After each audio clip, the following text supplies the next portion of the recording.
মহাবলী রাজা কুবের এখন লঙ্কাপুরের রাজা হয়েছে। তার সঙ্গে যুদ্ধ করে আমরা কখনো যুদ্ধে জয়ী হতে পারবো না দাদা, আমরা কখনো যুদ্ধে জয়ী হতে পারবো না। ওরে ভাই সুমামি, তাহলে কি সারা জীবনে এইভাবে আমাদেরকে লুকিয়ে লুকিয়ে থাকতে হবে ভাই? আমাকে আর কোনদিন আমাদের ব্যক্তি রাজ্য লঙ্কাপুরের রাজ্যকে ফিরে পাবো না রে ভাই। পাবে দাদা, অবশ্যই ফিরে পাবে, তবে যুদ্ধ করে নয়, আত্মীয়তার সম্পর্ক করে। শোনো দাদা, আমাদের বংশজাত কন্যা পড়ে গেছে, আজ বিবাহযোগ্য নারীতে পরিগণিত হয়েছে। তাই তো আমি মনে মনে ঠিক করেছি, যদি বিশ্বকর্মা মনির সঙ্গে তার বিবাহ দিতে পারি, তাহলে আমাদের মনের বাঁধনা পূর্ণ হয়ে যাবে দাদা, আমাদের মনের বাঁধনা পূর্ণ হয়ে যাবে। ওরে ভাই সুমালি, তোর এই সিদ্ধান্ত তো উচিত সিদ্ধান্ত রে ভাই, তাহলে আমি বিলম্বন কেন? তোর ভাই তো আমরা ঘরে দেওয়া হওয়ার ব্যবস্থা করি।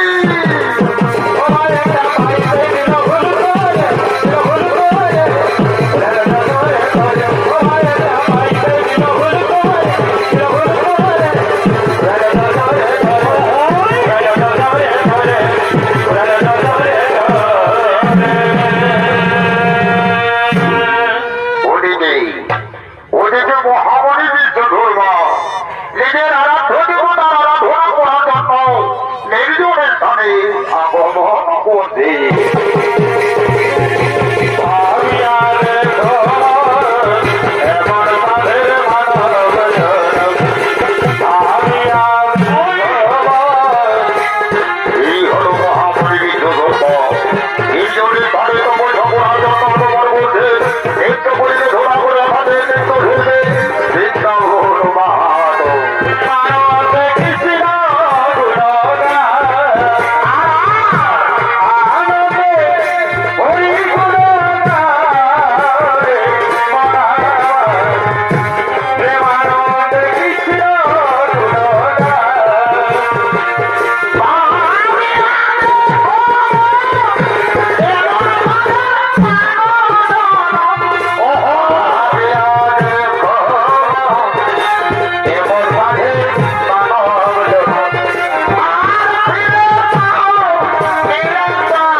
হইতেছি নবসাজে সুসজ্জিত হয়ে মণিবরকে পুষ্প নিবেদন করার জন্য মণিবরের তপস্যায় স্থলে আগমন করছে।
অপূর্ব তোমার রূপযৌবন, অপূর্ব নৃত্য বদর শুনে তুমি আমার মনকে আনন্দিত করে তুলেছ সুন্দরী।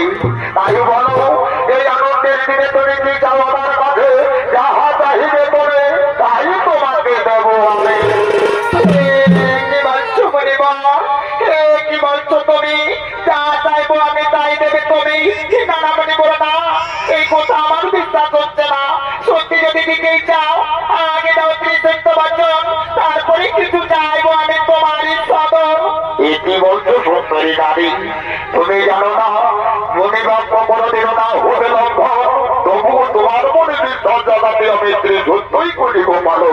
শোনো সুন্দরী, সাক্ষী রইল এই ঘন জঙ্গলের বীজ পতঙ্গ বৃক্ষলতা, সাক্ষী রইল আকাশের চন্দ্র সূর্য তারা, সাক্ষী রইল তেত্রিশ প্রকৃতির জগৎ। এই সুন্দরী নারী যাহা চাহিবে আমার কাছে, আর যাহাই তাকে করিব সমাপন।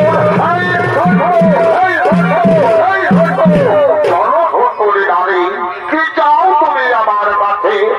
আগমনিবার চাই না আমি ধরার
সুন্দরী, শোনো সুন্দরী, কোথা যখন দিয়েছি তোমায় তিনি সত্য যখন আমি বলেছি পালন, অবশ্যই তোমার মনোবাঞ্ছা আমি করিব পূরণ।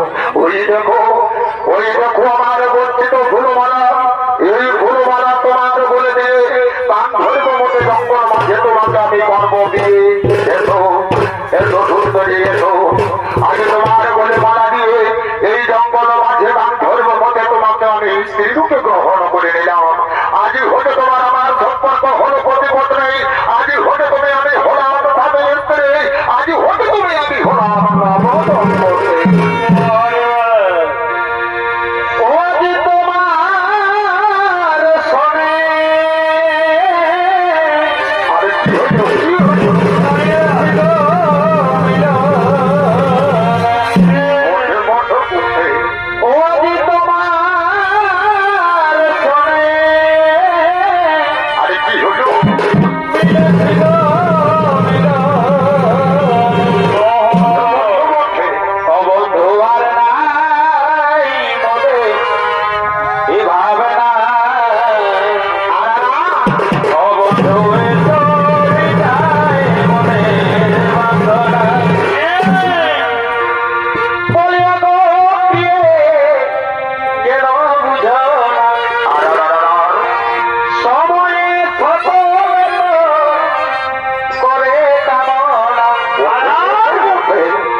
যাপন করতে লাগলেই বাচ্চায় বছর অতিবাহিত হয়ে যায়। এককালে গরিবের এই ওরসে রাক্ষসী কন্যার গর্ভ হইতে এক পুত্র সুবর্ণ ভূমিষ্ঠ হই। আদর করে বলে নাম রাখে মহাবলী রাবণ।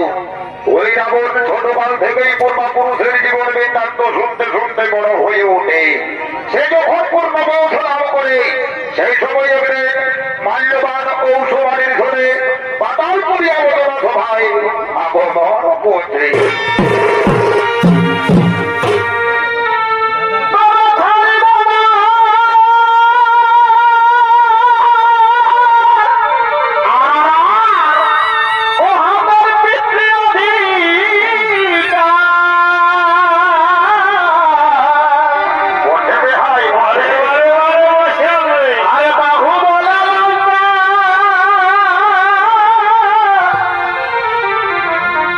Anyway,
পৃথিবী মাঝারি যে স্বর্ণ লোক মানবে ভূষিত হয়েছে ওই স্বর্ণ